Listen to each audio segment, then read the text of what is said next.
after morning, ladies and gentlemen, mothers, fathers, daughters, sons, brothers and sisters. This is the Apex Online Racing Formula 3 League, season number 2, round 3, here, Dutch classic circuit of Zandvoort. My name is King-Kodiak and I'll be your commentator throughout this evening's race. Just myself in the commentary box this evening, so hopefully I'll be able to keep you all entertained throughout this evening's race. Now, first thing I have to tell you is I know squat about Zandvoort. I've never commentated on it. It was decommissioned from Formula 1 long before I followed the sport, but, well, that's empty, so never mind that. That is what we're dealing with.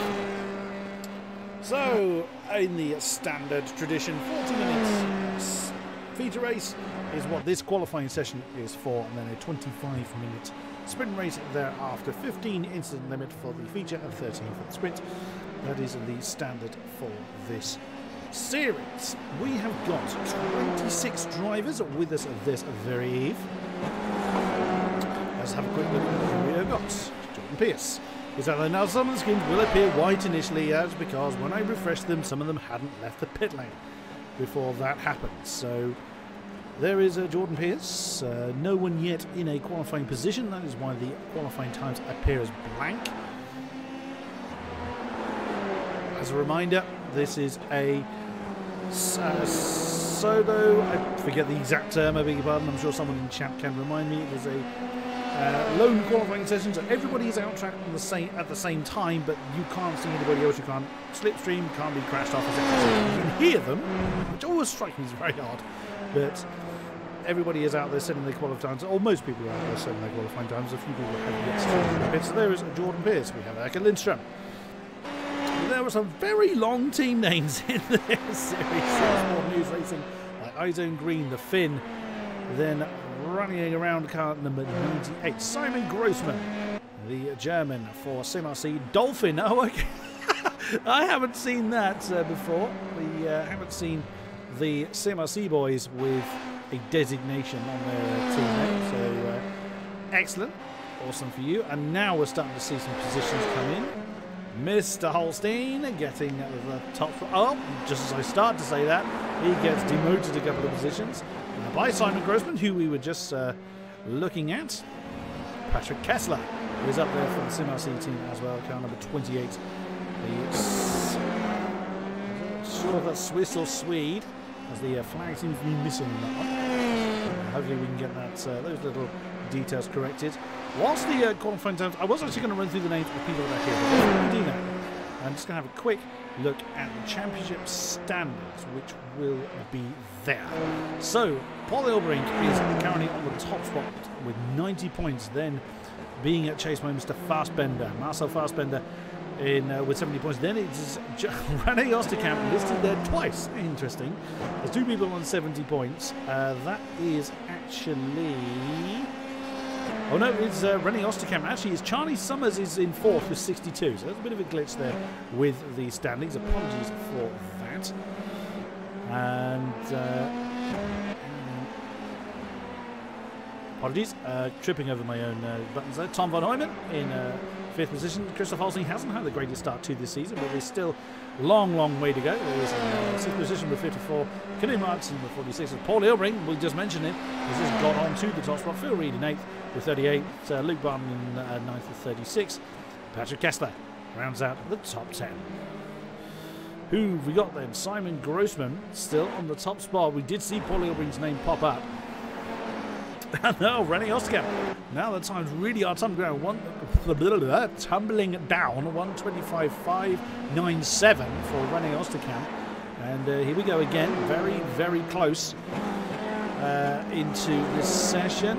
Between each car, I should say. Marcel Fassbender, there he is. SimRC solo.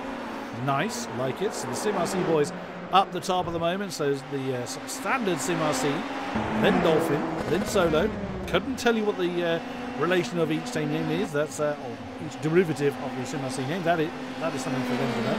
Then it is our championship leader, Paul Ilbrink. He'll feel very much at home. The Radicals Online Racing car number 10, Luke Barton, the Brit.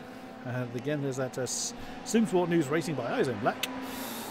So we have iZone Green and iZone Black out there. Lots of team derivatives, which is great. You know, lots of team involvement. No issue with that at all.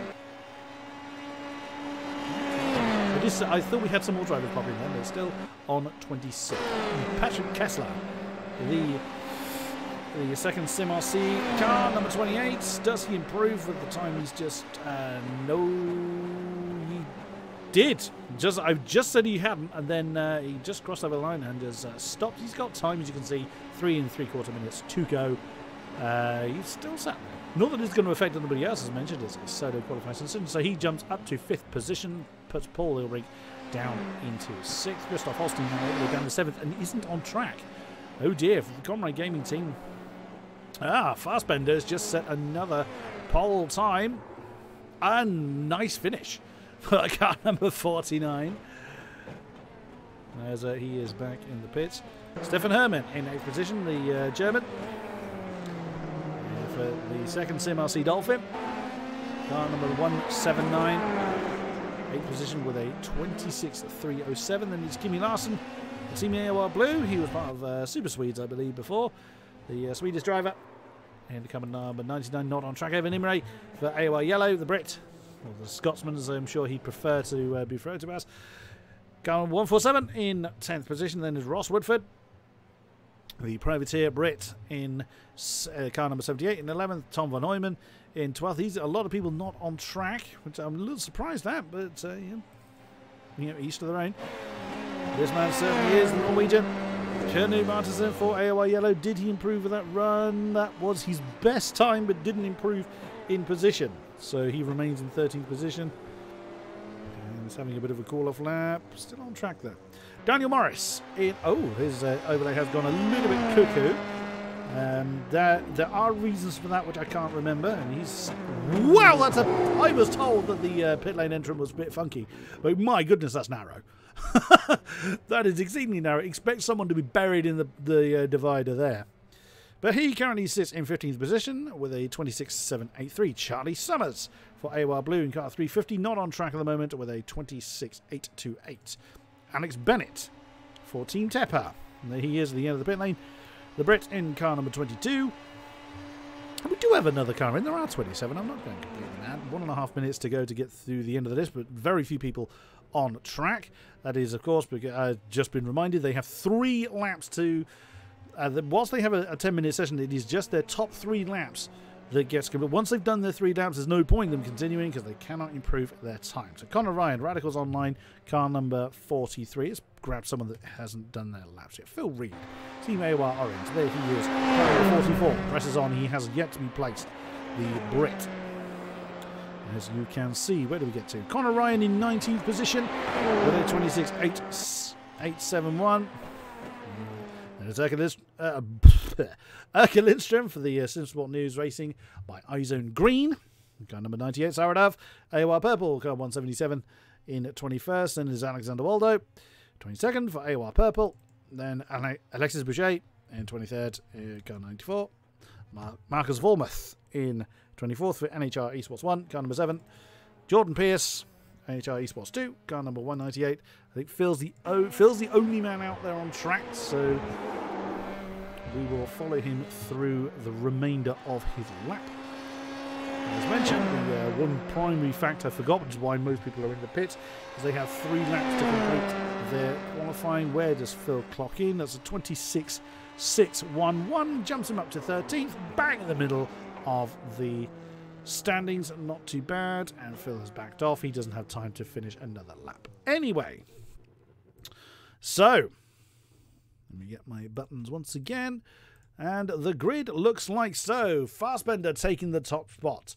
Then it is Osterkamp, Barton, Grossman, Kessler, Hermann, Ilbrink, Holstein, Larson, Imre, Woodford, Van Hooyman, Reed, Martinson, Butelaar, Emerton, Morris, Summers, Bennett, Ryan, Lindstrom, Dove, Waldo, Boucher, Volmuth, Pierce, and Varane. So we didn't get through all of those names initially, but that is what the grid stands as. As you can see, everyone's griddy up now. So anyone that I didn't see coming out of the pits, you will see their their livery rather, blink white. If we saw their skin blink white, that would be a whole another problem. Like I mentioned, Zandvoort, I am not familiar with this track from commentary purposes. I know it was a Formula 1 track used in the 70s. possibly before that. I'm sure it's used for many things. I just don't know what it was. So I'm looking forward to this. You'll hear me take a few gulps because I don't have a co-commentator. Yeah, I'll have to stop to drink. Otherwise I start coughing and spluttering, and no one wants that, let's be honest. So we're just waiting for everybody to grid up then. It's a standing start. Where is our pole man? There he is. The CMRC guys are dominating the front row. Look at that, a sea of yellow up front in the driving seat of this particular race. Let's see if they can convert it to a race win or a strong finish. So that is, we're just waiting for Daniel Morris to get in session, and then we will get this race underway. Actually, I'm going to stay with the blimp cam. If anybody has any further problems down below, down the back I meant. Oh, I have lights this time. And away we go. We are racing here at Zandvoort. Who is going to get the best start then? Side by side, King-Kodiak and Fassbender. Oh, whoa, that's Luke Barton that went to chop. That's keeping third place, and there's a lot of numbers swapping around. That is because everyone is starting the race. Of course, the overload will sort itself out. Luke Barton has had a pretty decent start. He chopped off Simon Grossman as they started the race. All very nearly impact between the two. Looks like everybody, certainly in the top half, has made it through okay. Let's have a look further down. Yep, there's boom, massive gaps. But I can see it looks like everybody has made it through so far so good. Look at the top pair. That is Fassbender, already been taken by René Osterkamp, and a big gap, well, comparatively big gap forming between Fassbender and Luke Barton. Then Luke's got Simon Grossman for company, Patrick Kessler right in there as well. Christoph Holstein, the only pretty much non-yellow car, he's in 8th position. Ilbrink's already got the pods. I beg your pardon, Ilbrink started in 7th. I thought they'd actually swap position, but no, not quite. Oh, wow, that's close.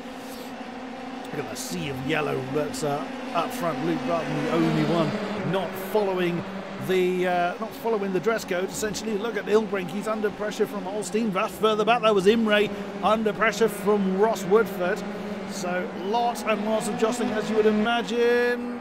I thought there was a swap for the lead then, but no. Look at Osterkamp. Wow, that is 7/10 he's got for himself. But Simon Grossman looking. Oh, I cut to that camera slightly too late as Grossman nearly buried his car into the back of Barton. Oh, wow. Look at that, side by side. Kessler and Herman, I think that is. Yes, it is. Oh, we've got... I thought we had trouble then. We've actually got pitters already. Ross Woodford and Daniel Morris and Luca Verani all in. Now, it is a mandatory pit stop. So they may not necessarily have trouble. They may just be getting their pit stop out of the way. So, as I said earlier, we didn't see any huge gaps forming. All Pierce was... Oh! What's happened to Jordan Pierce? Let's have a quick look then. Whoa, that's Sarah Dove in that distinctive purple livery. Oh, that's the problem. That will need a little bit of panel beating, I suspect. That could be the end of Jordan Pierce's race. A huge impact there on lap 2. So already the race has claimed its first victim. I think the 3 that came through the pits, Luca Verani might have served a penalty because I'm not seeing that he actually stopped. He may have had a drive-through penalty there, but Morris and Woodford, I think, are back on track after a fairly standard pit stop for them. So they're just getting their pit stop out of the way, which is kind of risky in a sense because you might want that as a bit of a, if you have trouble later on, you might want to kind of, use your pit stop to go over it. You don't want to have another pit stop on top of your race time. But, these guys know what they're doing. Look at that. CMRC 1, 2 and 3 at the moment. That's the gap between Grossman and Fassbender. That's about 9/10 of a second. So he's just maintaining as Fassbender gets the fastest lap of the race at the moment. So he's looking to decrease the goal. We've got trouble. Herman. It's Stefan Herman. And what has happened here? Oh! What a strange incident for Herman. The tail, he must have just locked the rear wheels. It didn't look like he hit anything. I didn't see an impact there. He just literally roundly went. How bizarre. But Osterkamp and Fassbender once again locked in battle at the front of the race. And doesn't look like Resterkamp. Good grief. Mixing up René and Osterkamp. I'm guaranteed to muddle up people's names during the race. But Marcel Fassbender is really keeping René Osterkamp on his toes. Doesn't look like René is able to relax at all. Then Simon Grossman, a second behind. And then you've got, there's Luke Barton, for the... I'm going to refer to that as iZone Black because I'm not reading that team name every single time I come across his name. Oh, well, Ilbrink and Phil Reed very close together as well. So Phil Reed up from 13th position now, keeping Bill Ilbrink company. Oh, no, we've got trouble as well. Trying to get the name is David Butelar. What has happened to the Frenchman? Oh, again, there's the tail that's locked. Oh, he's got to be very careful. He doesn't want to stick his nose in the wall. Again, just the rear wheels just not wanting to behave. And that took him a long time to recover from that. So Butelar then now down in 22nd position after that incident. Now 0.6 of a second between the two. Oh, Connor Ryan and Charlie Summers side by side. Oh, that is getting close. Car number 350, Charlie Summers doing what he can to navigate through the field. He had a pretty poor qualifying in 18th position. He's at 4 now from that spot. Charlie Summers is blindingly quick when the luck is with him. We just saw Canoe Martin, the next target down the road. Is it possible to know who to look at? There's so many battles going on, as you would imagine, at the beginning end of this race. This is actually, it's going cockpit with Phil Reed. As you'll see, this track looks very narrow. It also looks, it's either very early in the day or very late in the day because the sun's very, very low. I very nearly tried to wipe my monitor then. That's actually the kind of the effect of the cockpit cam. Oops, says Phil Reed. Wanders a little bit wide there in his pursuit of the championship leader Paul Ilbrink, who is keeping Christoph Holstein company. And then there's a little bit of a gap between Holstein and Kessler. There he is, the CMRC car number 28. Luke Barton is gaining on Grossman. There is that gap. Battle for third position is less than or just over rather half a second apart between those two. Look at that. We get on the gearbox of Osterkamp. Oh, you can't really see that far down the road. But Osterkamp then is not wasting any time. Nailed his foot to the floor and gets the fastest lap back in his name. 0.8 of a second thereabouts between himself and Fassbender. Wow, that... Don't assume that battle to be done at all. We've seen how easy it is to lose the tail of these cars. As Alex Bennett's just lost a position. That's Sarah Dove that he's battling with. That's for 17th position. As the AOR Purple car 177 has just gone through. She's up another position. So starting in 20 seconds, she's done pretty well to keep out of trouble. As quite a few people have been through the pits. Ross Woodford's been through. Varani, we know. Morris, Herman is in. Well, Herman's been in, I beg your pardon. Butelar, Marcus Fulmuth has been through the pits as well. And of course, Jordan Pierce, I think that's the end of his day from that huge accident he had very early on. That is the gap for the battle for third position. Looks like Osterkamp is now really getting to his stride as he opened up the gap another 2/10 last time around between himself and Marcel Fassbender. Barton doing what he can to hang on to the back of Simon Grossman as they charge on down through the field. Unfortunately, because I don't know the track very well, I will easily lose track of where we are in it. And I apologise for that, but that is the nature of the beast. This is the very first time ever commentating on Zandvoort. So it does look quite a fun track. I was being advised earlier by my commentator from the GTE League, Stevie SQ, that it's a rather fun track this, and I can see it's an exceedingly technical track. So now coming through turn 3, it just sort of twists and turns all over the place. The only kind of straight is the start-finish straight, and that's the view from the nose of Luke Barton. He's gonna, so because it's kind of lots of twisties, you've got to really pile on the pressure and force your move, I would think. Now it's coming through the long and very bumpy by the look of that, turn 6, heading towards 7. Little bit of a braking zone there, but not a great deal.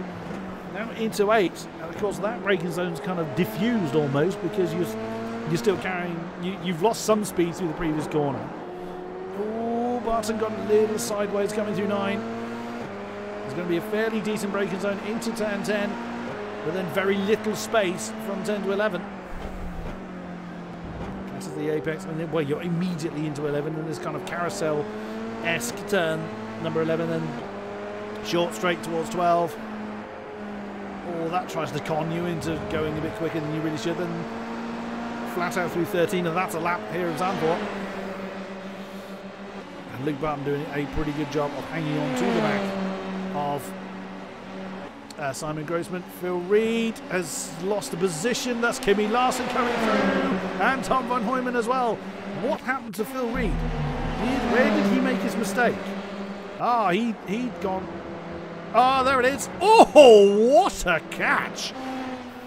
Get the man on the England cricket team. Wow, that was very well held from Phil Reed coming through the final turn. But that cost him a position to Tom van Hooyman and Kimi Larsen. Car 77 and car 99 repeatedly, respectively. My God, words.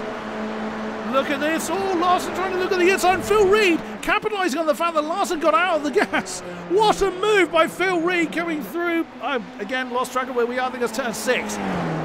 What a stunning move from a lagging Phil Reed. It's a shame he's got lag again because he had a lot of that before. Hopefully that doesn't prevent him from doing a good race here. Luke Barton once again sizing up Simon Grossman. We have a long way to go. As you can see in the top right, we have 30 minutes of the race to go. That race counter, I must remember to keep resetting that. It doesn't reset after the replay is done. So must remember that. Apologies there. Who else is in a strong battle? Phil Reed, as we know, in that battle, but he keeps lagging, unfortunately, which makes following him a little tricky. You look on the... that's really disconcerting. Looking on the gearbox of Tom van Hooyman and Fassbender getting the fastest lap again. Oh, that's down the start finish straight. Phil Reed, here he comes. Is he going to make the move? Dives on the inside. And Tom van Hooyman, he knows he didn't fancy trying to defend that. He was seeing that as done. Nearly turns into the AOR orange car of Phil Reed through turn 1, still side by side. The move's not yet done. He wants the inside for turn 3, but can't hang on to it. Through it, back up into 8th position goes Phil Reed in car number 44. He's got 2.8 seconds to close into Paul Hilbrink, though, who's lost the position to Christoph Holsten somewhere along the line. I'm keeping an eye very much on Luke Barton, though. He has been nailed to the back of Simon Grossman all race long. But of course, let's not ignore Marcel Fassbender, who's got the fastest lap again, and therefore is pressing on with everything he can to try and...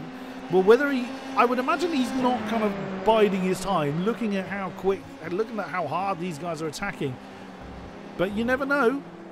They may be playing the teammate game, but as we tend to see, you only really do that if you're both in the exact same team. You've got SimRC for Osterkamp and SimRC solo for Fassbender. So generally the intra-team battle is as hot as any other team battle. So I would think that Fassbender was probably pressing like a complete madman to catch it with Osterkamp. So half a second between those two, 6.5 tenths between 3rd and 4th. Then Patrick Kessler, a little bit on his own, 2.2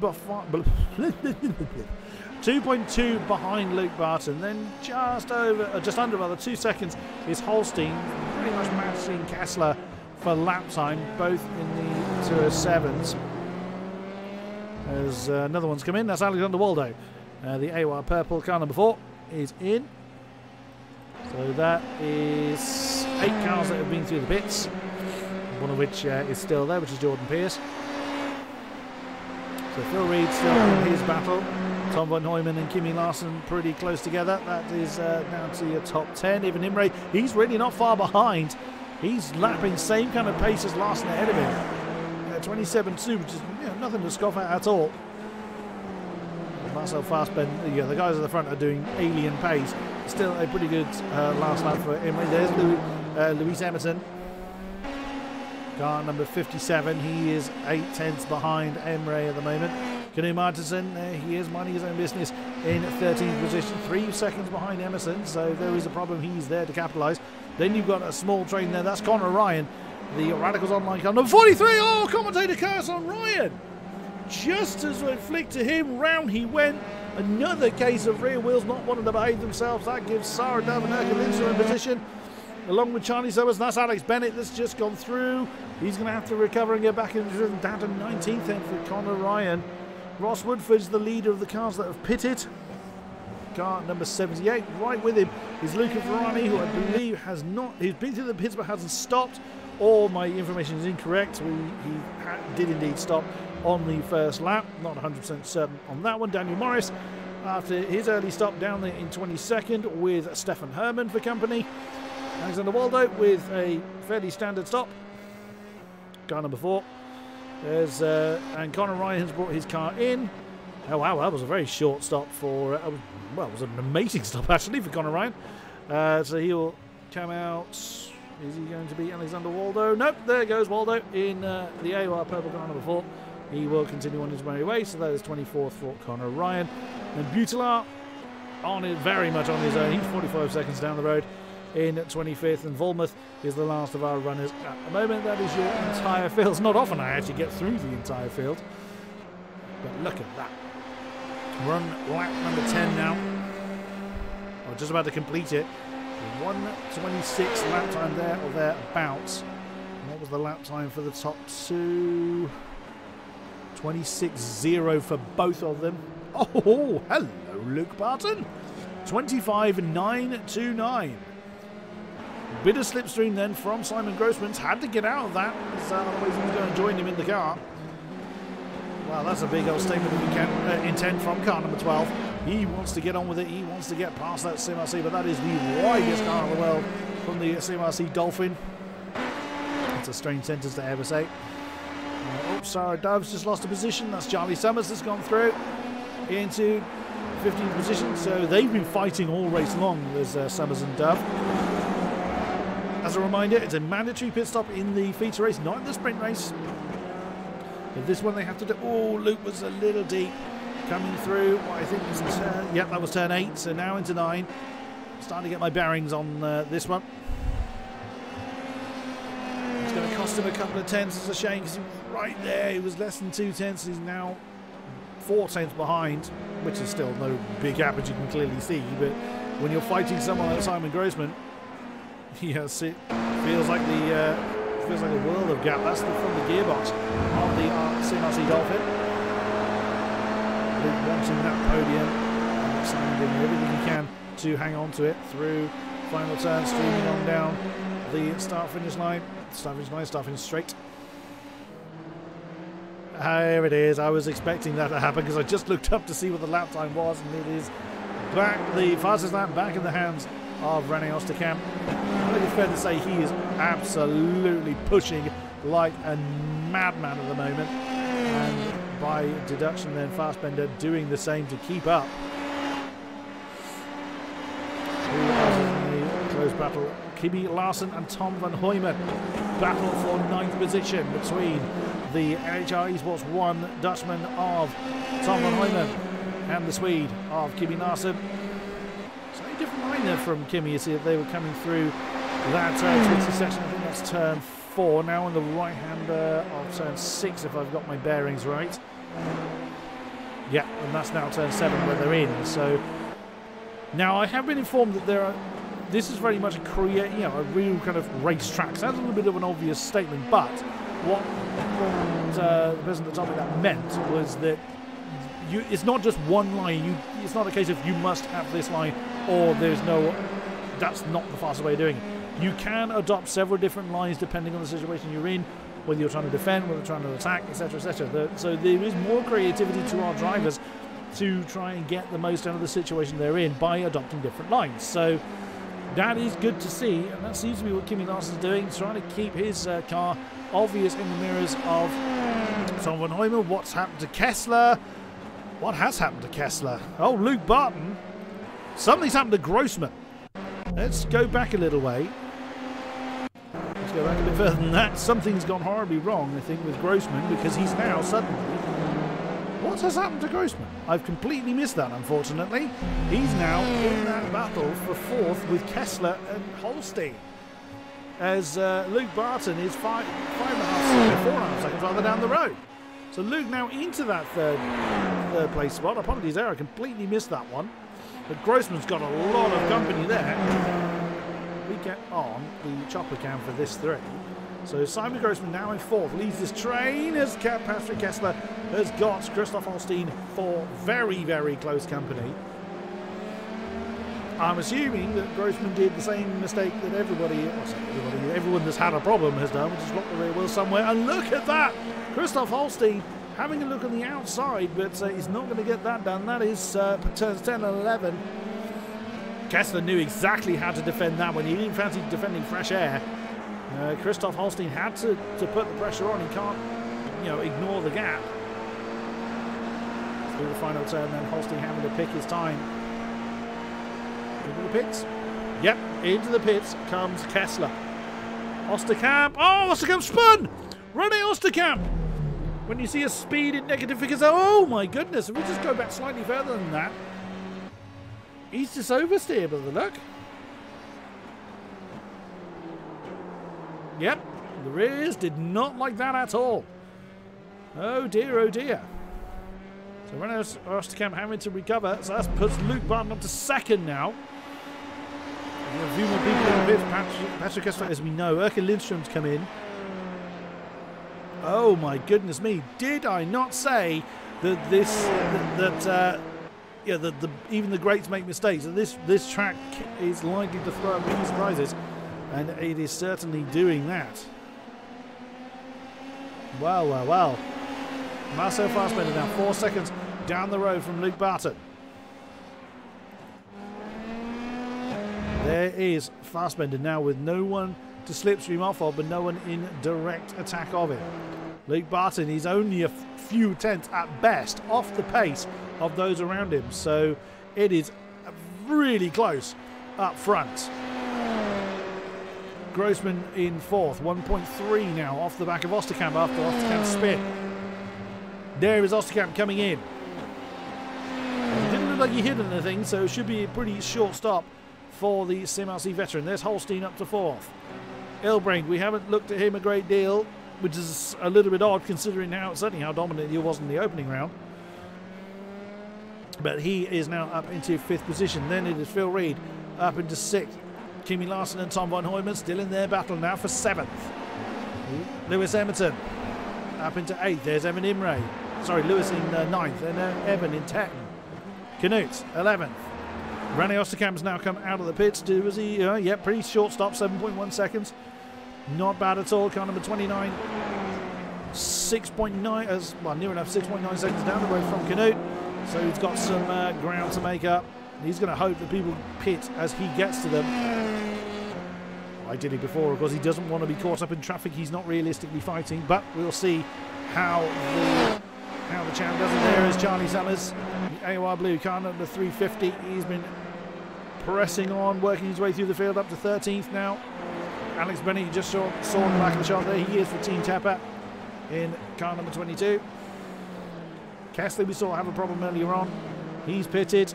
He's now in 15th. And Holstein is spun. What has happened to him? He's locked the rear wheels, hasn't he?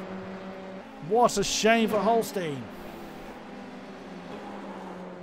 Oh no, he did what Osterkamp did. There's the tail started to let go. He's counted. Oh, that was Paul Ilbrink he nearly clumped into. Oh no, he's got to be so careful about how he recovers, otherwise he'll incur a post-race penalty. Grossman and Phil Reed both have come in. So again, that's shuffled the order somewhat, but well, Christoph Holstein. I suspect that's not going to be the last time we see that kind of mistake. Charlie Summers in as well. So lots of people getting their pit stop out of the way. Still 17.5 minutes of the race to go. So still plenty of time.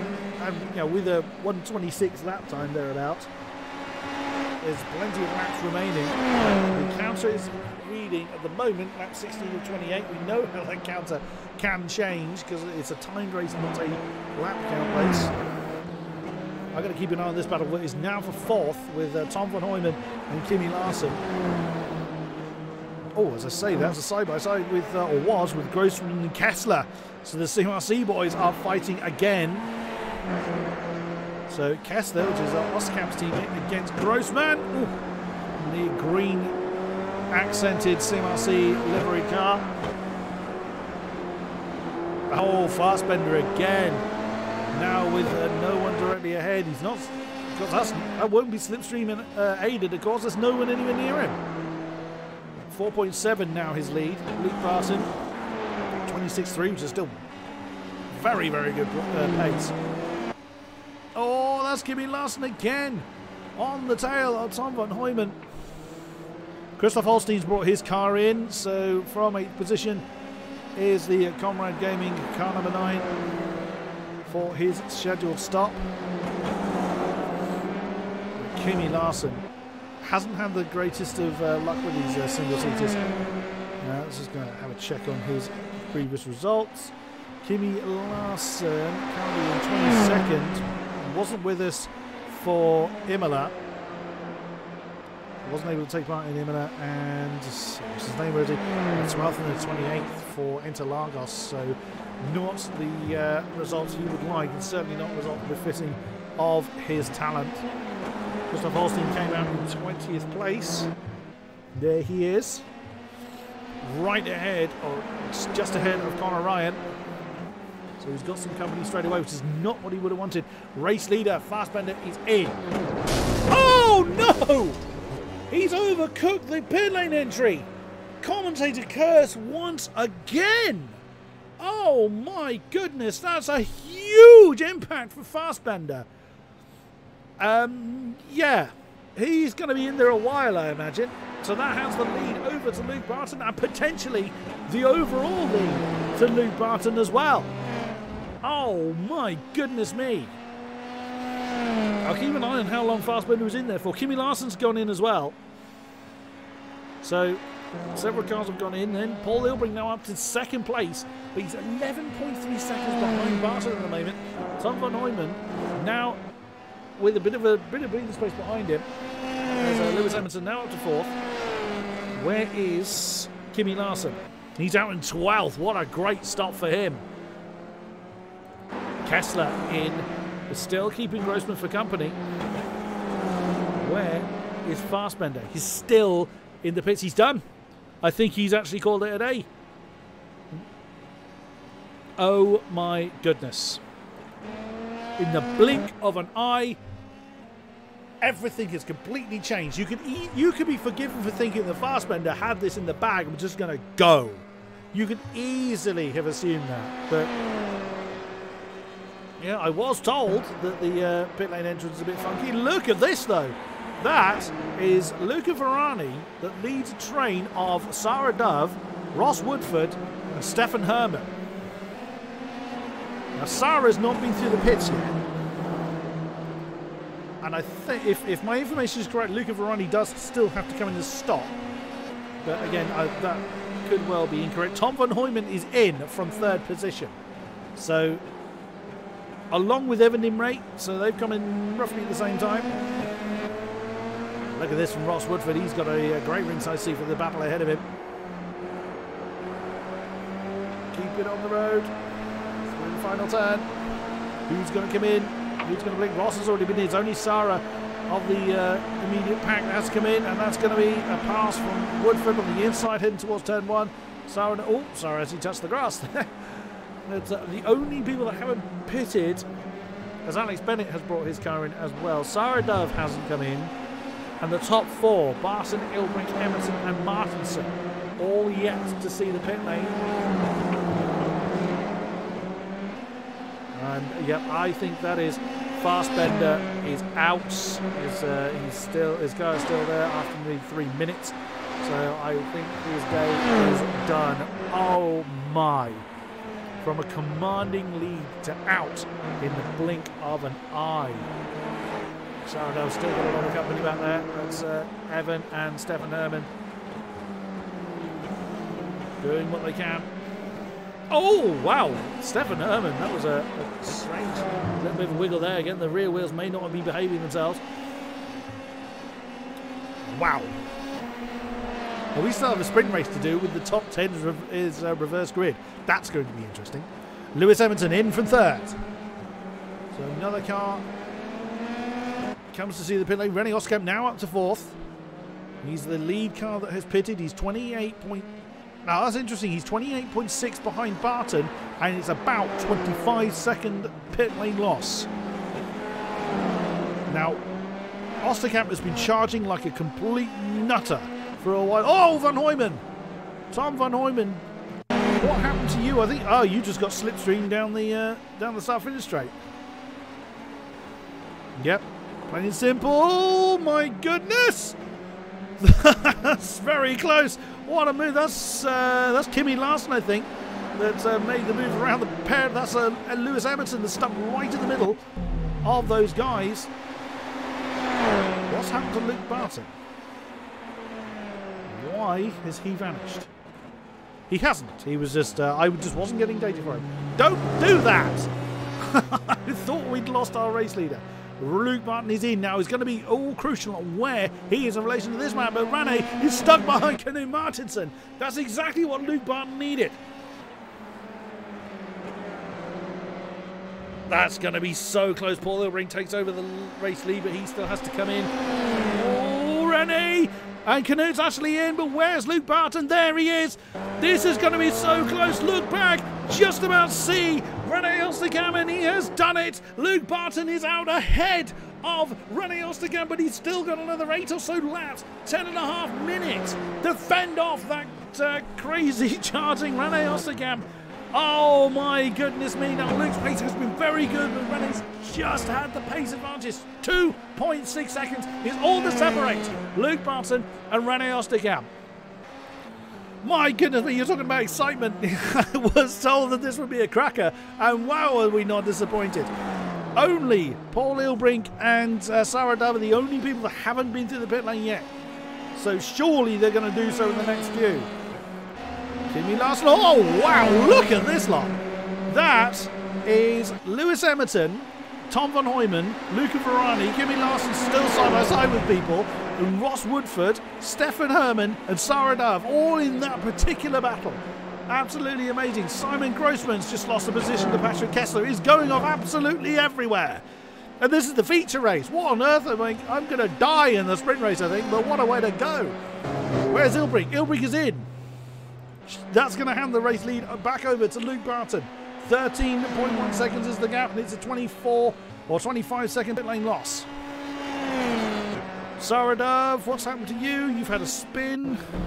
Oh, that was Ross Woodford that had a spin. In this big old pack going on here. Oh no, that's Impact.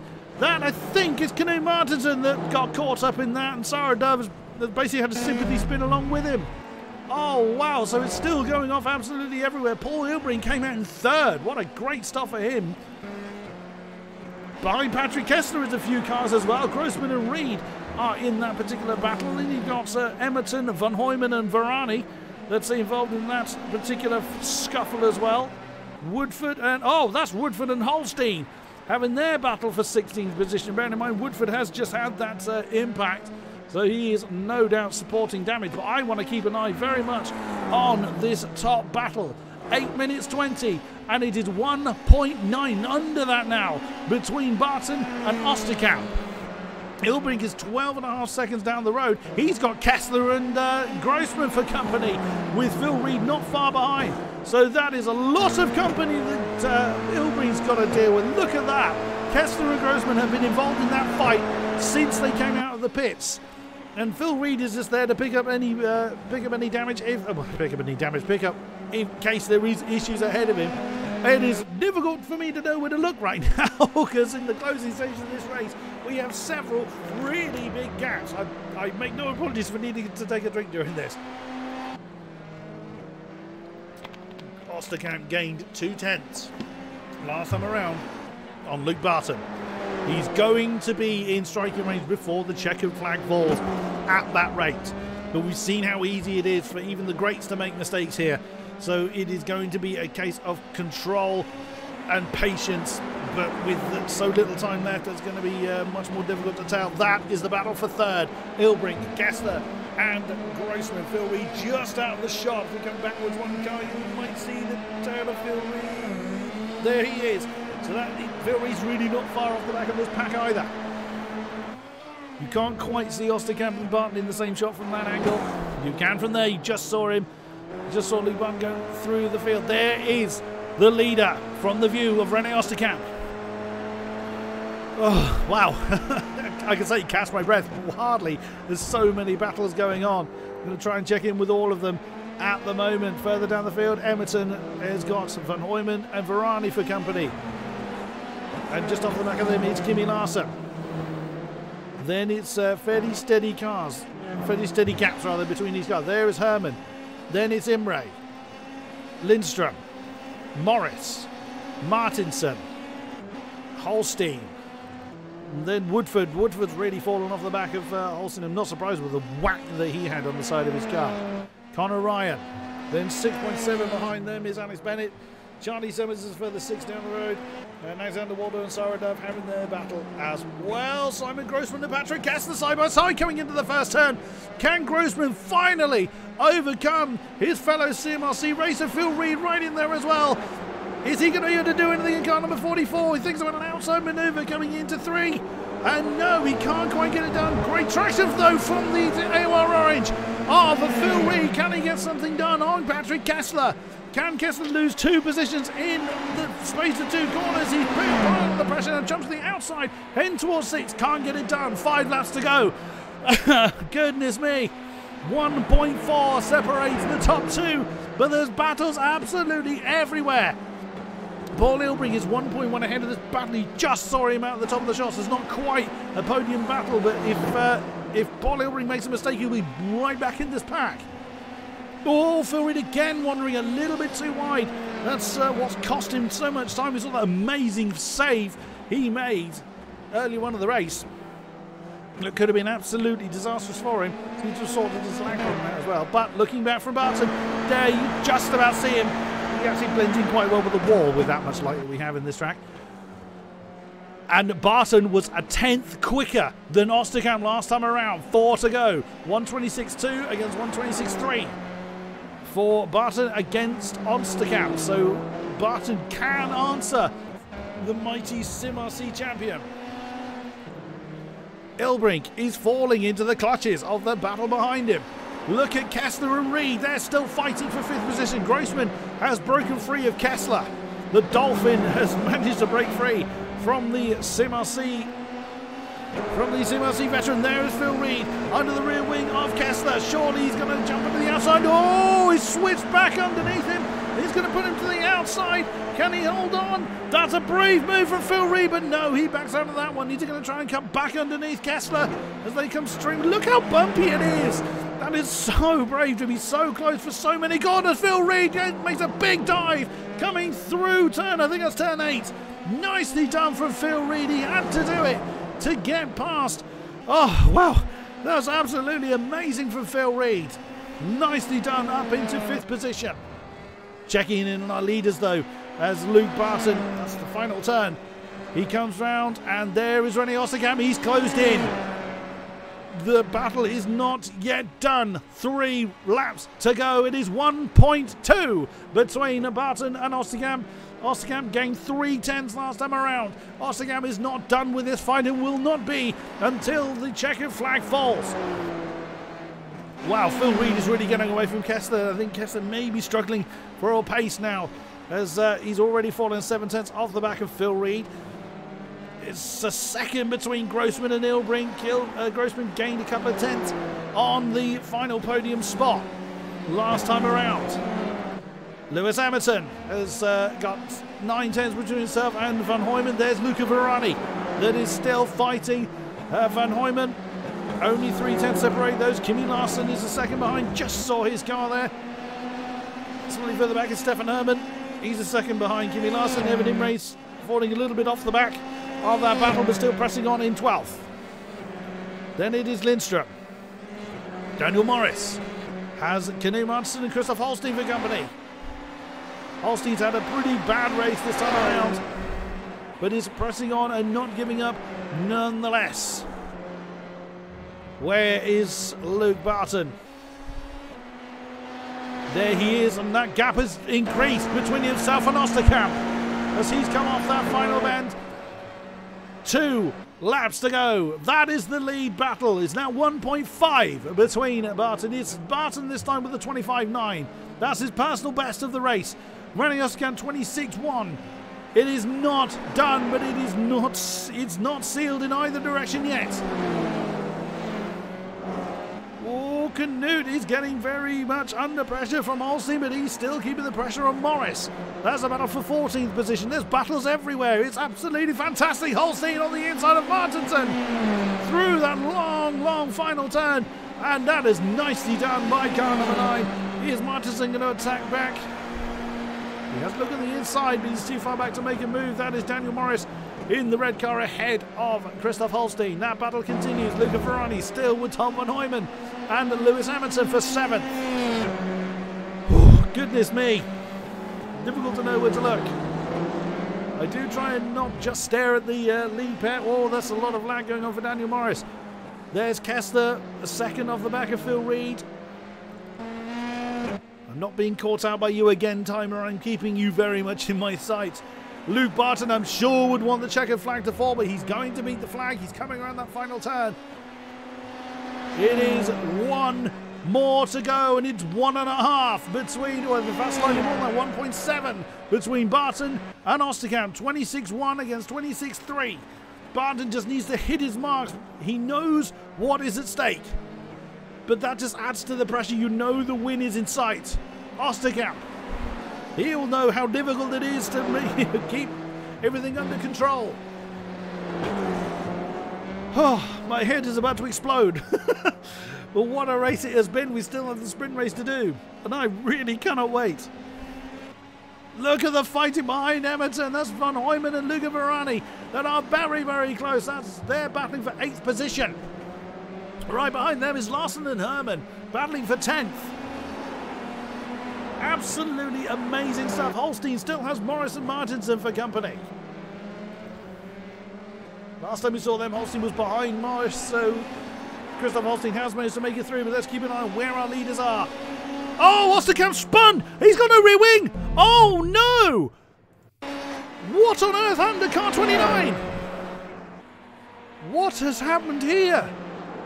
Oh, wow, as the car has begun to let go, he's tried to counter and it's snapped on him. There's Paul Ilbrink. Oh, no, Rene Osterkamp has all gone wrong for him.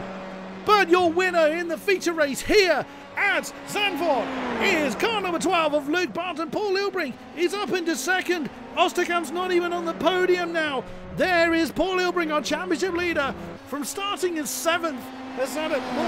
He's had much less time on the camera than we've had from him in previous rounds. Second for him. Grossman comes over the line in 3rd. Phil Reed 4, Kester 5, and a wounded, very wounded Rene Osterkamp in 6th. Oh my goodness me. And out of frustration, Osterkamp thrown it on the wall, and in traditional iRacing fashion, they can now destroy their cars. Oh, wow. Now that I didn't expect. Who's still going? Alexander Waldo, I think, is the last man on the lead lap. So once he has crossed the line, oh, and that's where Phil Reed was going off a lot. So it's very easy to do. The car number 23 is the last car on the lead lap. To be fair, the only people not on the lead lap are retirees. So if my information here is correct, so fair play from our drivers. But what? Good. I need to take it up to that. That was absolutely incredible stuff. A very lonely run to the line then for Alexander Waldo. Car number 4. Finish where he started. Wow. Okay, let's get a confirmation then of our results. There it is. Luke Barton takes the win. Ilbrink 2, Grossman 3, Reed 4, Kester 5, Osterkamp down there in 6th due to a last lap. It's lost 24 seconds in that last lap alone. Then Emerton, Hooyman, Varani, Larson, Herman, Imre, Lindstrom, Holstein, Morris, Martinson, Woodford, Ryan, Bennett, Summers, Dove, Butilar, Waldo. Those not seeing the flag, Fassbender of all people, but we saw it happen. Then Volmuth and Boucher and Pierce. What a race! And we still have another one to do. So for those unfamiliar with how this works, we will have a break for a few minutes whilst the session is reset for our sprint race. The grid will be set. The top 10 finishes will start in reverse. No, I keep having the reverse grid thing stuck in my head. Not that at all. It's a one-lap qualifying session, similar to what we had for the feature race, and then but only 1 lap instead of 3. Whew, I'm struggling to catch my breath here. So 1 lap qualifying for our racers to set the positions for the sprint race, and we will get back to that as soon as we can. Do stick with us, because if the feature race was anything to go by, the sprint one will be absolutely phenomenal. Do come back with us. We'll be back with you as soon as we can.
Welcome back, everybody, to Apex Online Racing's iRacing Formula 3 League.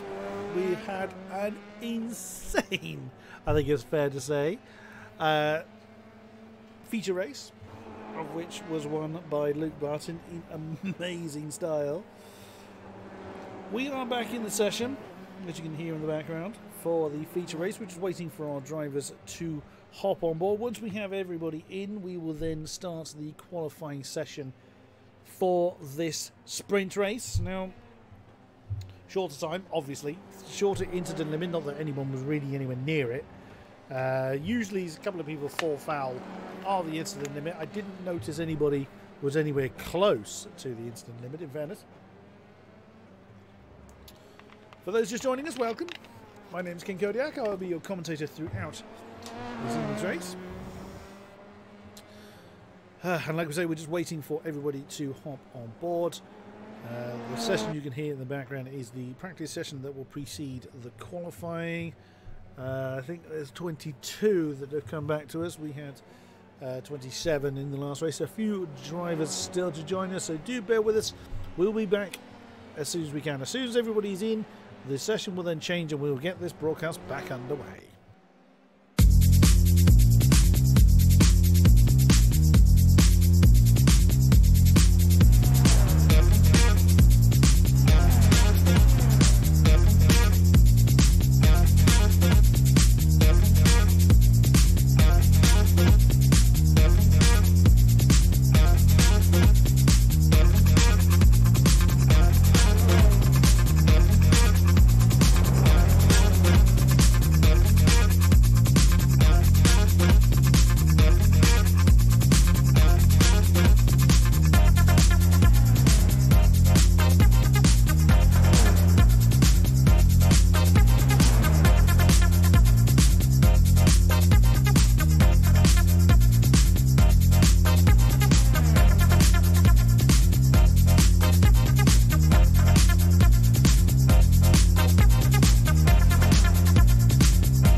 waiting for a few drivers to hop on board.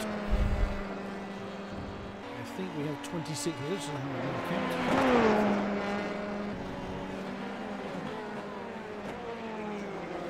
26 still with us. We're just having a few last-minute practice laps.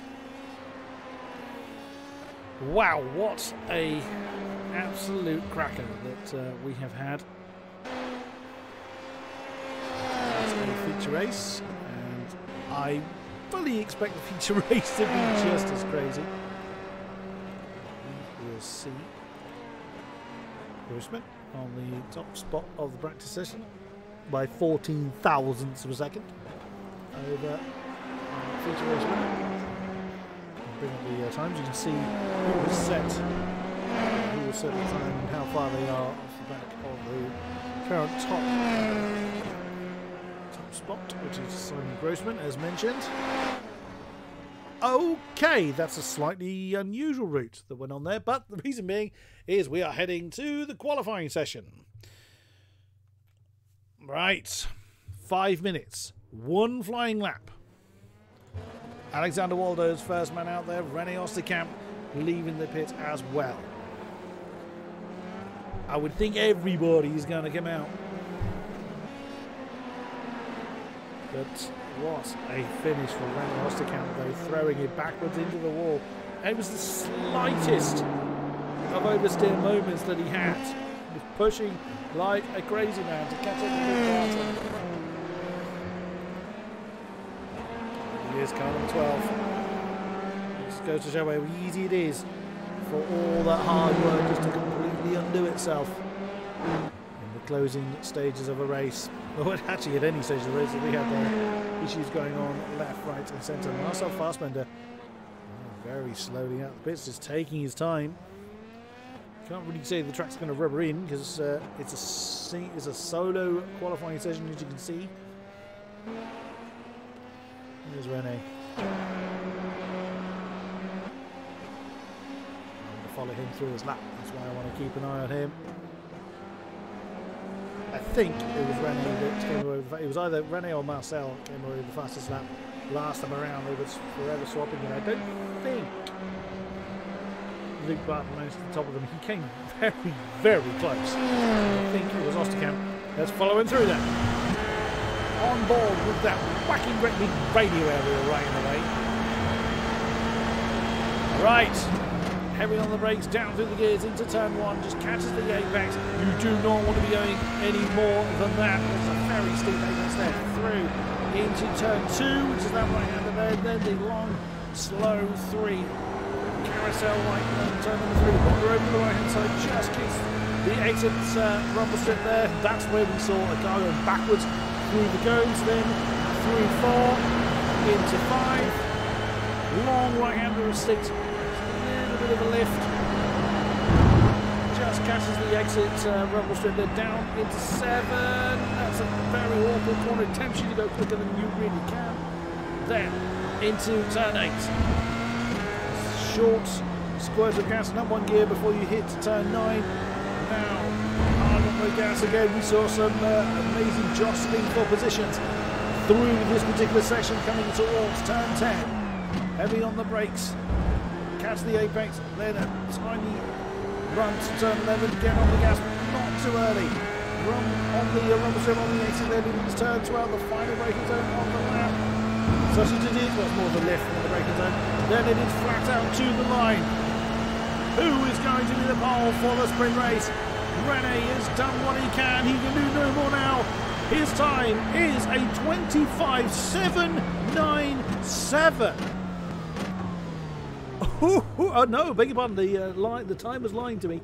The 7.49 was Simon Grossman. Again, the Sim RC Dolphin getting the top spot. Osterkamp 2, Holstein 3 with a 26.0, Kessler 4, Reed 5, Ross Woodford 6. There's a lot of people still to count their laps, I think. Where is he? Where are you, Marcel? I keep getting your name. He was one of the last ones out. Luke Barton, 3 thousandths of a second off the top spot. Oh, wow. 3 thousandths off the top spot. Well, what can Fassbender do? It is a 25.964. That is 4th behind Osterkamp. And a mighty 2/10 off the pole. Wow, once again, very, very, very close up top. Oh, wow. That is incredibly close. Just waiting for the last few drivers to complete the lap. Summers has already crossed the line. Alexis Boucher, we didn't see him, that's why his skin appeared white initially. Sarah Dove is still on her lap, so she's left a little bit late. Evan Imre and Lewis Emerton and Jordan Pierce not setting a time in this session. Where is Sarah going to appear? Let us see. She crosses the line in the AOR purple car 177. That is going to be 19th for her with a 27.1. About the two-toned Frenchman of Alexis Boucher. Well, two-tone, I mean his car, not him personally. He's the last man out there. Doesn't matter, he's not going to find the flag because there's only a few seconds left to go. The post-flag time tends to be very short. There we go. It's that short. So then, your grid for the sprint race. Once again, it is not quite a sea of yellow, but it's still mostly a sea of yellow in the top 5. So it is Grossman, Barton, Osterkamp, Fassbender, Herman, Holstein, Kessler, Ilbrink, Reed, Woodford, Larson, Ryan, Summers, Morris, Bennett, Martinson, Hoyman, Butelaar, Dove, Varani, Lindstrom, Waldo, Imre, Emerton, Boucher and Pierce. Well, well, well, well, well. What a stunner again from Grossman. But Luke Barton, so incredibly close.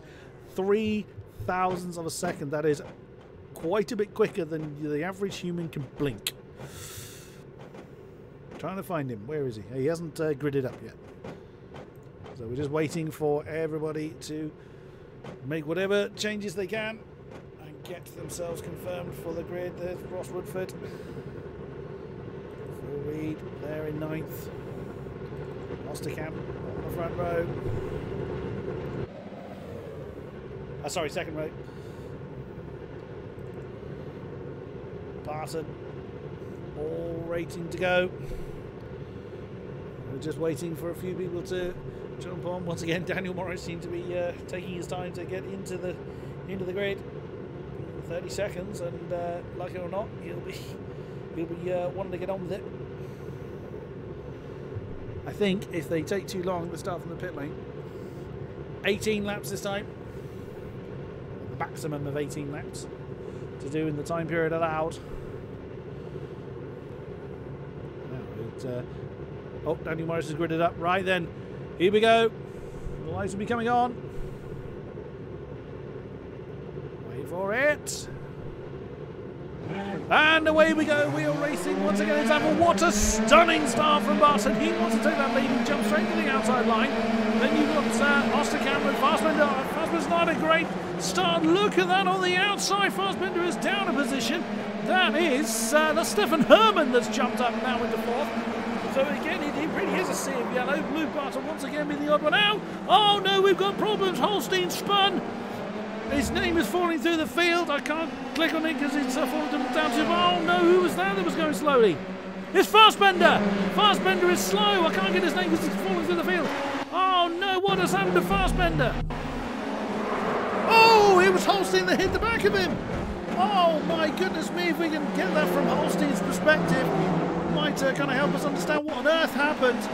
Oh, it looks like he just kind of got a bit too hot into turn 2 and 3. That's the view from car number 9. We'll come back to our action in a minute. Oh, he just got too deep. Huge issue there. Phil Reed's in there. That's Charlie Summers, I think, that's caught up in that. Huge. Kimmy Larson's caught up in there as well. Oh my goodness, Marcel Fassbender. What a disaster for him. Fassbender, Holstein and Larson all jump back to the biz, but look at the fighting up front. Grossman, Lees Barton, Osterkamp and Herman right up front there. Then it's 2.5 seconds back to Ilbrink, who's very much minding his own business. Then you've got Charlie Summers up into 6th now. Oh, look at that fighting behind. That is Kessler, Connor Ryan, and Kessler is in. Now it's not a mandatory pit stop for the sprint race. So that's an interesting one. Look at that's Ross Woodford, Daniel Morris on the inside. Alex Bennett, he's right up there as well. So he's fighting as much as he can. Tom van Hooyman's in a hell of a battle with lots and lots of people around him. Erkan Lindstrom, Alexander Waldo on the outside. Now inside for him. And then it's Evan Imre. Goodness me, a lot of fighting going on, as you can imagine, up front. Look at that, Grossman and Barter, 3/10 apart, nearly a second ahead of Osterkamp. There is Rene and Stefan Hermann in hot pursuit as well. Goodness me, absolute chaos. So we've essentially lost Larson, Holstein and Fassbender.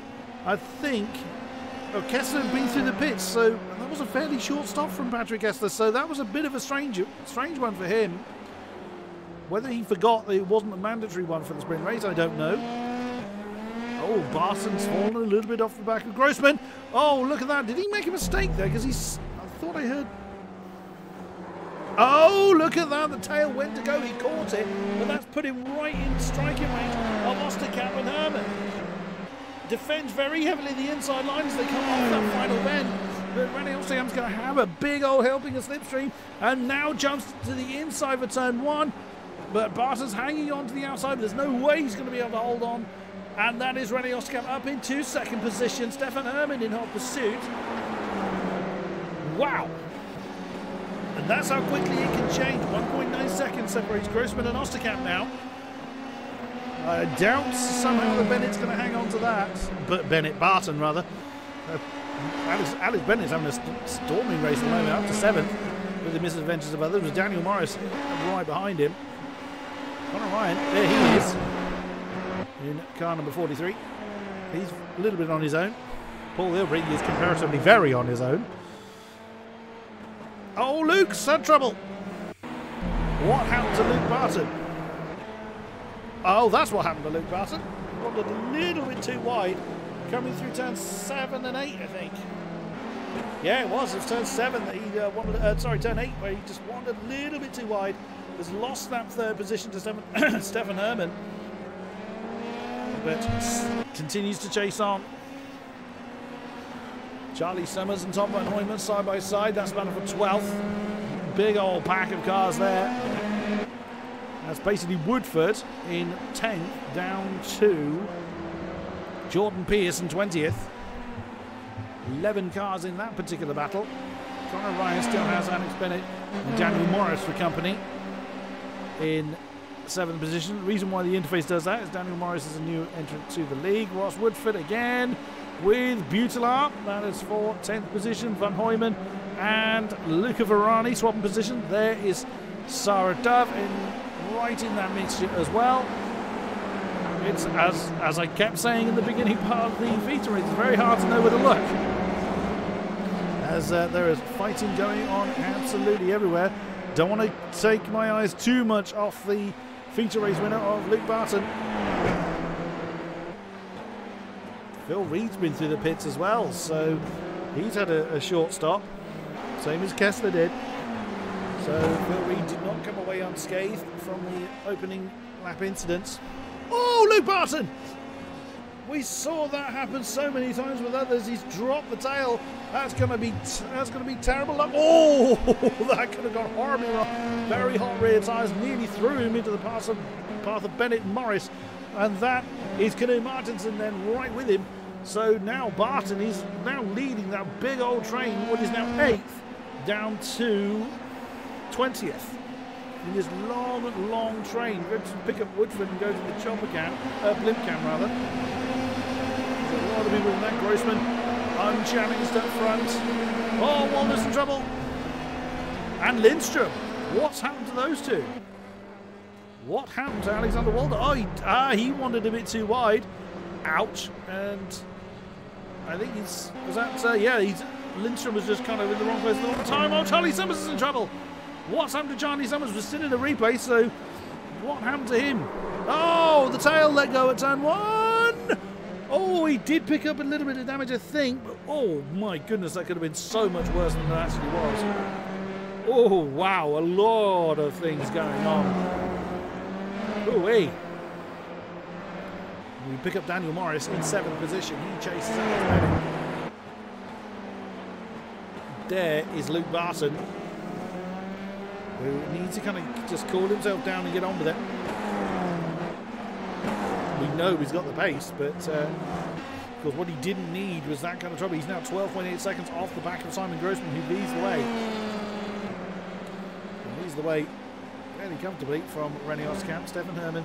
The top three fairly equidistant apart, 1.666. Yeah, Rennie Oskamp, number of the beast. Then 1.866 between Oskamp Herman, so they're fairly comfortable up front at the moment. Then now 3 seconds between Herman and Nilbrink. Right ahead, that's Morris and Bennett side by side off that final turn, streaming on down towards turn 1. Morris now ahead of Bennett.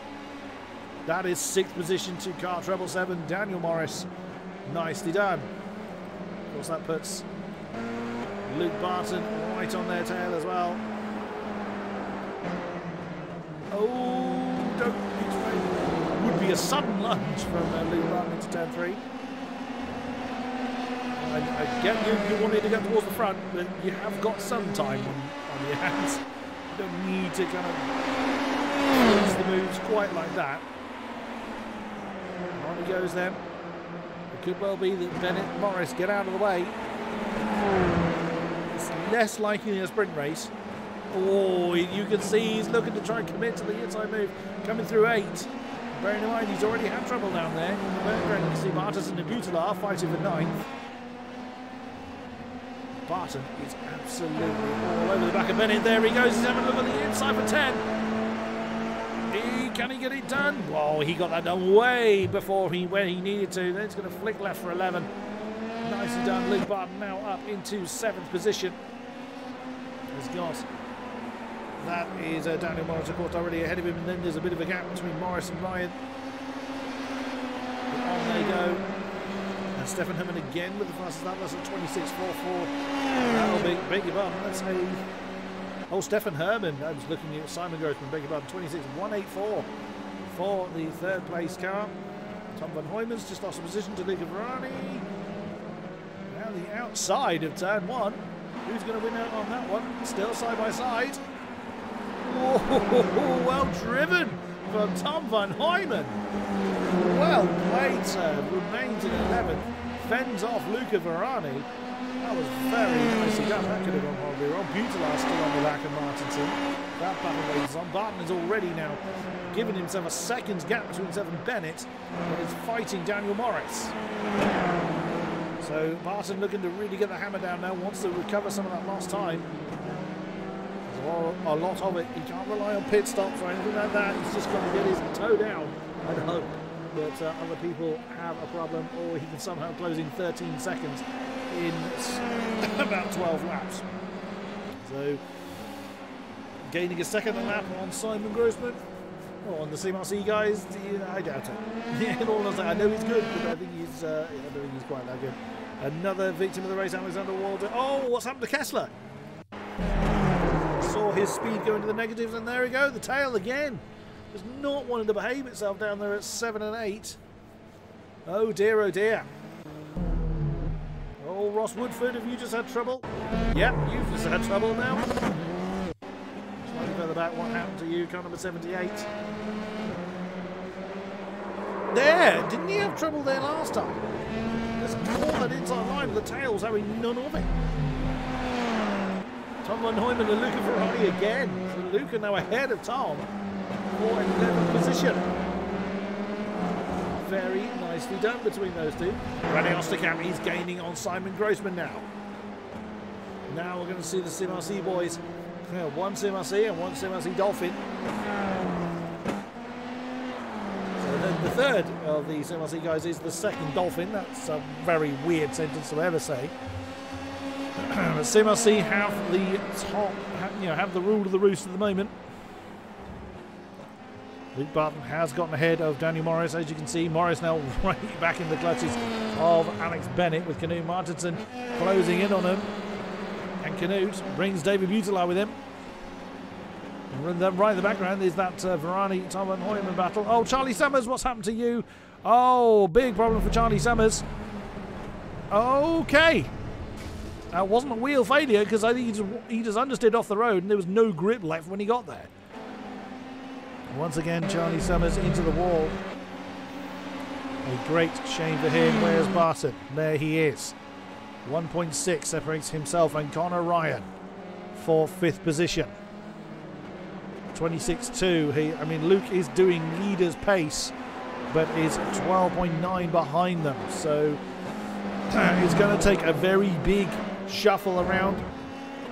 A lot of people are going to have a lot of arguments with the walls for Barton to repeat his feature race success, but I think it's fair to say anything can happen at any moment here at Zandvoort.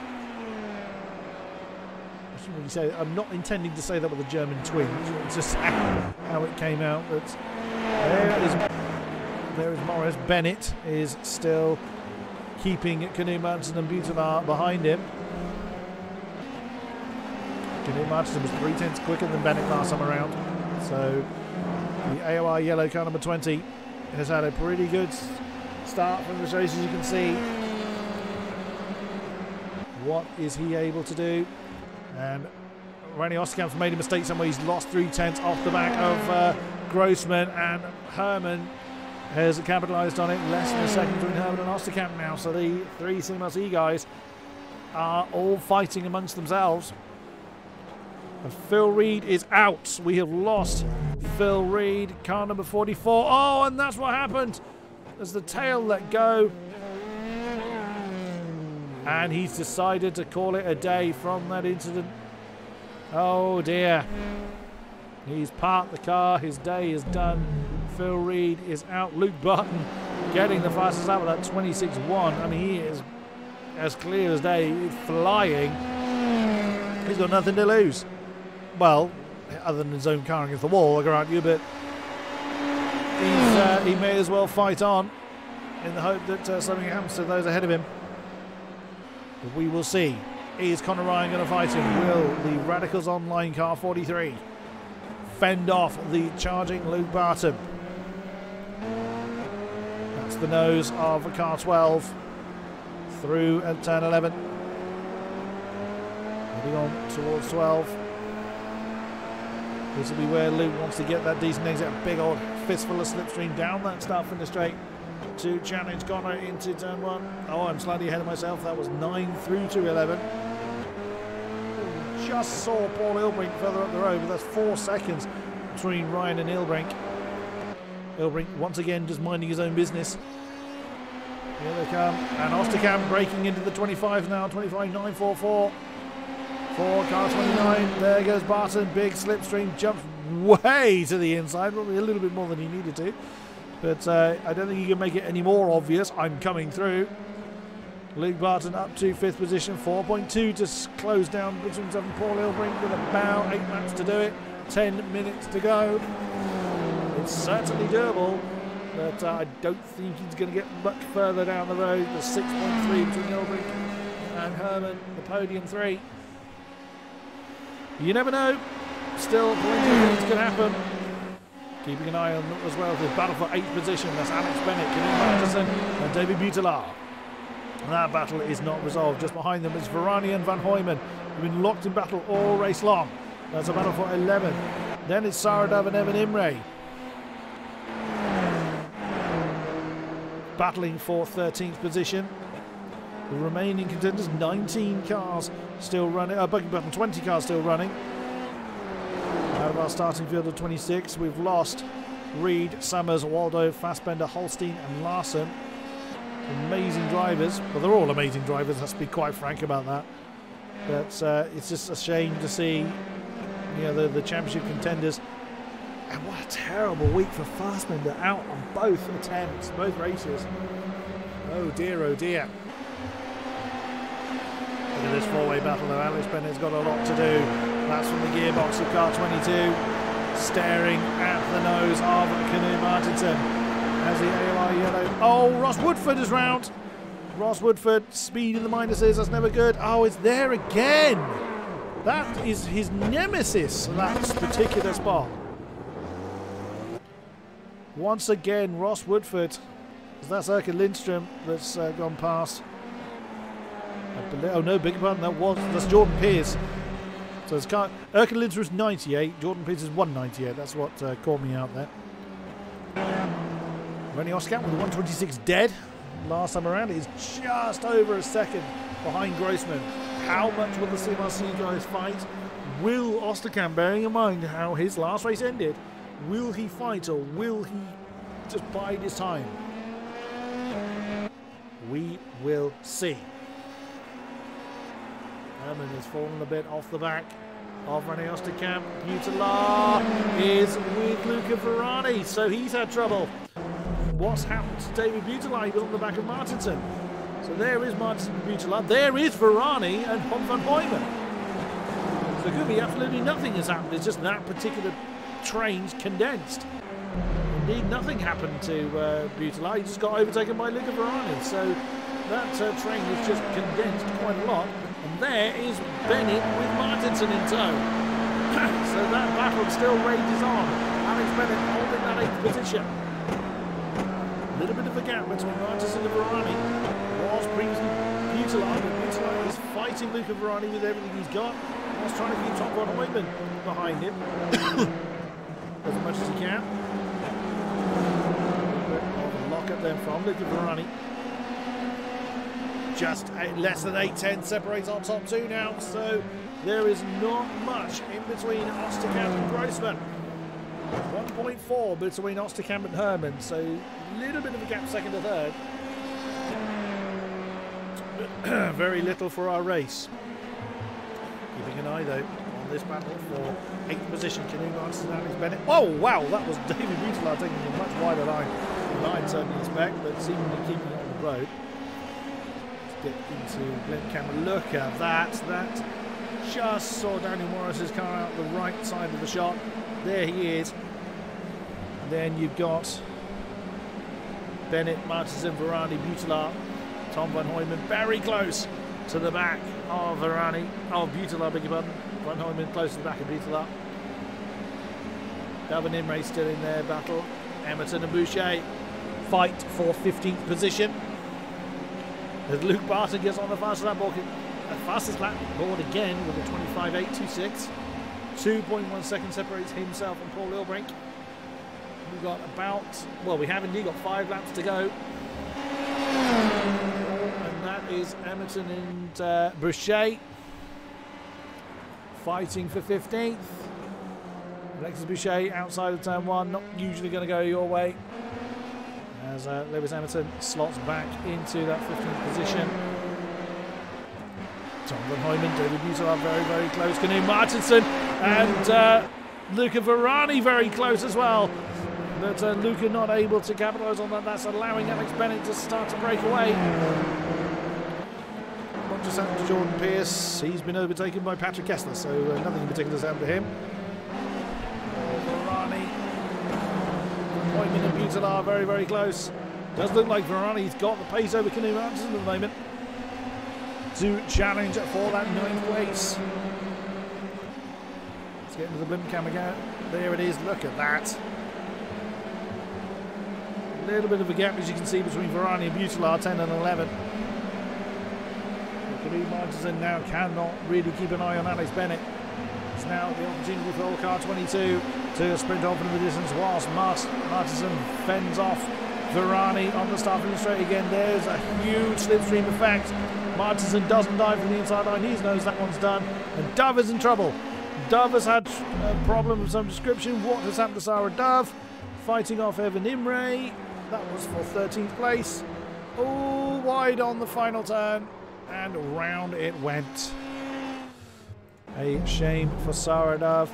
Rennie Osterkamp is closing in again on Simon Grossman for the lead. Not many laps to do for indeed left. Will Rennie Osterkamp challenge for the lead? Varani and Martinson side by side. Martinson having the inside line, but that's put Varani offline. Butala's now coming in along with Tom Van Hooyman. Tom's got a great ringside seat for this. Oh, can Van Hooyman get the drive he needs? No, he can't use the extra pace. Slots to the inside on Butala. Coming through 10 and 11. Oh, still side by side, streaming on them down towards 12. I've got my bearings right. I might have the corner numbers wrong. I did indeed. I thought I had as soon as I said it. So Tom van Hooijen does indeed demote David Butelar. Luca Varani is right with Kenny Martinson still. There's Alex Bennett. They have closed in a little bit on him as they come round the final turn. What is Varani going to do this time? Slipstream jumps to the inside way earlier this time. Kenny Martinson can do nothing with that. Still side by side, but Varani's going to have the inside line. Whoa, a minute. Oh, Varani, well caught, sir. The tail just began to let go. He's going to have to defend very hard from Van Hooijen, but Van Hooijen's got the momentum, but Luca Varani has the inside line. Big amount of smoke. I think it may have been, Sarah Dove and Jordan Pierce have had trouble. Whether as a result of each, that Sarah Dove was rather in the middle of the road. So something huge has happened to her. Something massive has happened to her. She's got no rear wing. Something quite a while ago, it would seem. Oh, that's exactly what happened to Osterkamp last time around. And she's collected Jordan Pierce as a result. Oh, wow. Van Hooijen's had trouble. What's happened to Tom Van Hooijen? What's happened to Sarah Dove? That is Van Hooijen and Luca Varani side by side. Oh, a nudge from Varani sends Tom Van Hooijen into the grass and behind Evan Imre. Goodness me. We only have 2 to go. Half a second separates the top 2. Osterkamp now with the fastest lap. Stefan Herman is rather minding his own business, but he's 2.5 seconds behind. As Barton continues to chase Ilbrink. Kessler, Sarah Dove and Jordan Pierce both in the pit. Luca Varani's just lost a position straight on that start finish straight to Butelar. Then you've got Evan Imre and Tom Van Hooijen behind. Lots of scrapping going on. Evan Imre's going to try for an outside move. No, he backs out of it, but he's out of position. Is that going to allow Van Hooijen to attack him? Not quite. Still side by side, streaming on towards 2 and 3. As Tom Van Hooijen slots into position, but wow, that could have got very ugly very quickly. Bit of a lock-up there from Imre, I think that was. As they are fighting, and this is all for 11th position. Absolutely incredible stuff. Kenny Martinson is now free of attack from behind. 4 seconds separates him and Butelar behind him. So he's now straight on Alex Bennett's case. Oh, excuse me. Wow. Once again, very difficult to know with the look. Van Hooijen, he's very close to Evan Imre again. Oh, goodness. So very close throughout the field yet again. Oh.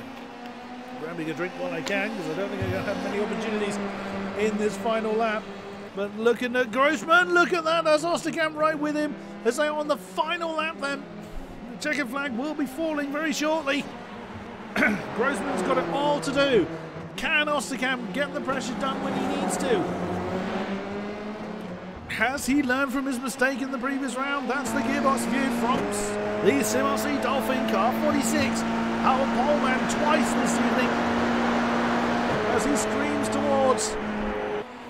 through the field. Martinson and Bennett side by side. Will the Team Temper 22 fend off the AOR yellow car number 20? Not quite. He knew that one was done. Kenny Martinson had the pace over Alex Bennett. That puts Alex back down into 9th, but still going to chase on. There's over 3 seconds between Bennett and Butelar. So Alex just needs to stay where he is. But looking at our lead battle, as Morris is now in there as well. Daniel Morris is not hanging around. He wants to demote Alex Bennett as well. There's the battle for the lead.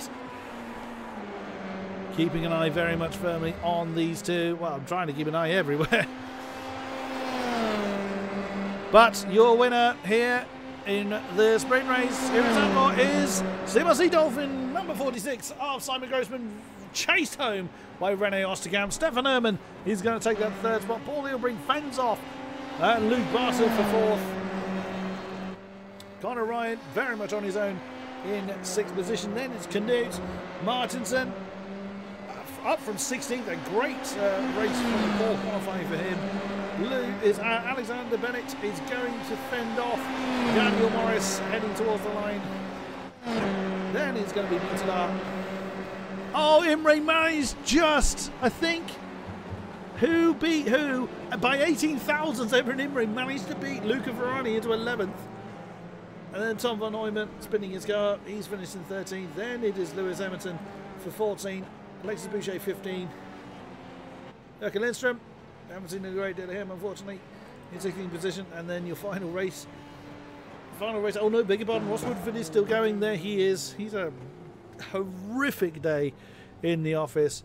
And sadly, Asara is still going with extremely. Well, she's 2 laps down. She didn't go into the pits again. Or she's thrown it into the wall post pits. Oh no, she did go into the pits, I think. But yeah, that's been a torrid day in the office for Sarah. Oh my goodness me. So then, your official race results for round number 2, the sprint race, was Grossman, Osterkamp, Herman, Ilbrink, Barton, Ryan, Martinson, Bennett, Morris, Butler, Imre, Varani, Von Hooyman, Emerton, Boucher, Lindstrom, Kessler, Woodford, Dove, and those not seeing the checkered flag were Pierce, Reed, Summers, Waldo, Fassbender, Holstein, and Larson. Whew! Wow! What a race! That was absolutely amazing. I'm going to see if anybody wants to have a chat. This will be interesting to see if they do. Again, it's not obligatory for our drivers to come and talk to us, but it'll be interesting, certainly for some people involved in some pretty high-level hijinks.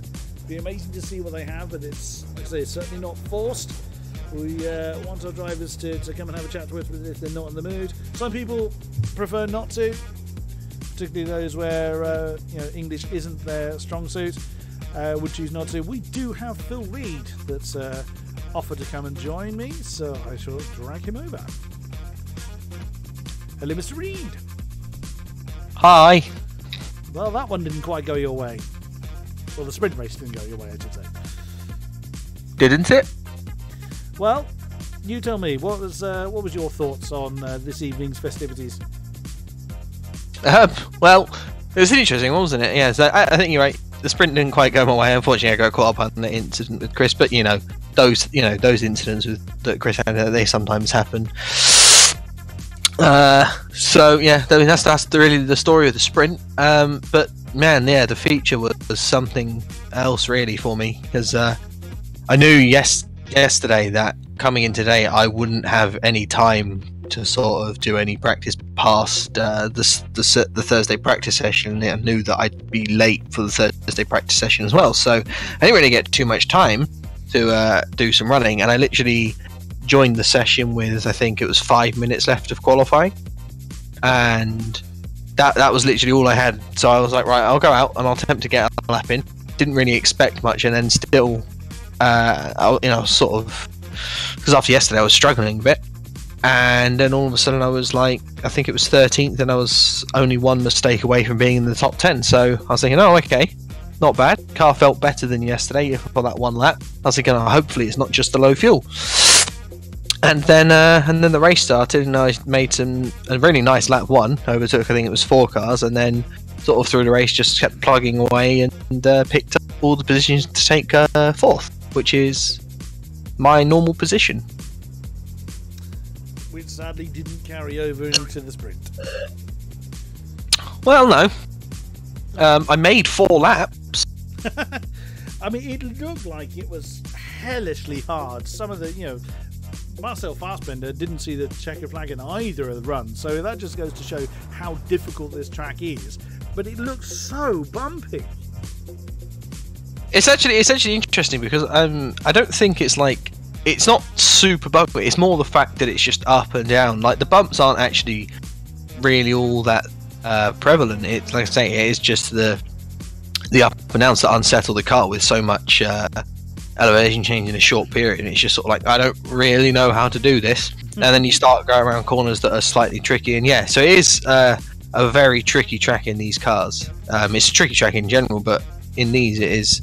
Some of the corners are very tricky, especially I think it's in the middle bit after the really long right-hander and then the quick right-hander. The right left, like, sort of long section is really tricky because you're braking whilst turning a bit, and that is this car's weakness. and so I was surprised to not see that many incidents there. To be honest, I was expecting more problems, but yeah, I think it just this car and this track, it catches people out sometimes. It certainly did that. We've got quite a few people wanting to come and have a chat, so won't chat to you too. As much as I would love to, Phil, you know me, I'd love to natter away all night, but other people will have their crack in the interview. What's your next highlight for the season? Oh god, you know what? I probably should have looked at the calendar before. Let me think. I know that there's Silverstone Historic on there. At least I think that's the case. Which will be interesting in these cars, I think, because I didn't particularly like it in the 2.0 because it was a bit too I don't know, it was a bit too slipstreamy. But here with these cars, I think it might be a little bit interesting because I think there's more aero wash. So, but also just in general, the car can corner higher speeds, so that'll be fun. And also, what was the other one? There was something else in there. I think it'll be interesting to see how it goes at COTA. I'm not the biggest fan of COTA, but it will be the first time we go back in a while, I think. And I think these cars hopefully suit it better. So yeah, probably I wouldn't say that's one of my highlights, but I think maybe Road Atlanta could be hilarious. Awesome stuff. Well, good luck for the season ahead, and I look forward to chatting to you again. Thanks, KK. See you later. Ta-ta. Let's have Tom Van Hooyman. Hello, Mr. Van Hooyman. Hello, Mister. Well, you had a lot of fighting going on in those races, didn't you? Yeah, both future and sprint race. I'm so tired. It was so intense to race. I was going to say, you must have been sweating to death. You would spend a fair amount of time looking at you and just thinking, "Oh, that's close! Oh, that's close!" Yeah, I've got VR glasses, so that made it a lot easier to race very, very close with each other. I tried everything I could. Got in some incidents in the sprint race. For example, Phil in the last corner got over the curb, and I wasn't paying attention, so I was following him, so that was a little bit dumb. Then I lost some. Easy to do that. Yeah, it's so easy to do that, but then I lost some time. When Charlie spun, or I don't know, at least he was rejoining the track right in front of me and David, and that helped me up as well. And of course the contact with Luca. I watched it back. I was on the most right side as I could, but Luca said it also. It's very hard to go side by side there, and he said, in his opinion, that he was too close on me. But I was so close on the grass on the limit of the right side that I freaked out and steered a little bit to the left. So yeah, that's your normal reaction, and that's what collected does. But I saved the car somehow. I don't know how, but I saved it. And Peter, I could have been top 10 for sure, I think, if I didn't got those incidents. But I'm happy with P13, and yeah, P8 in the future race was also good. It was a lot of action both races, and I'm happy with the result. Awesome stuff. Well, good luck for the season to come, and we look forward to chatting to you again. Thank you very much. Let's next grab over Paul Elbrink, our championship leader. Paul Elbrink, hello to you. Hello. Wow, you particularly after the sprint race, you must be rather happy with how that turned out. Yeah, that was quite scary, that opening lap, but I somehow got through, and I don't think I had any damage from it, so I'm glad I survived, although I think the surprise was similar in the first race after my pit stop with how many positions I gained. I was going to say, your stunning recovery drive in the feature race as well, but keeping the championship strong, but there were a lot of people making quite a few. The tail looks so loose on these cars here. I don't know how it is for the other cars, but I think my car was quite stable. But this track is quite challenging, to say the least, and there's a very fine line between going really fast and going a bit too fast, which will put one wheel on the grass, and that's pretty much ensure well, race maybe, or at least that lap, because it's so easy to make a mistake, to run a bit wide somewhere and go off and lose a lot of positions, which I think the first race showed, I think. But yeah. How confident are you to keep maintaining the championship lead?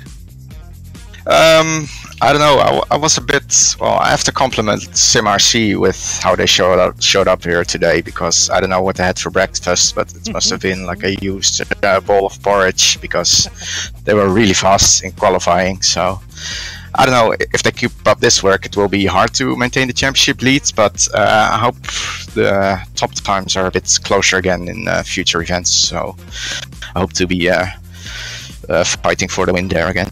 Awesome stuff. We look forward to it, Paul. Good luck for the season remainder, and we look forward to chatting to you again in the future. All right, thank you. Let's have a word with Mr. Imre, who is in the ready to interview box. There he is. Hello, Evan. Hello there. How you doing, fella? Oh well, pretty good. Those races were quite eventful. Yeah, just a tad.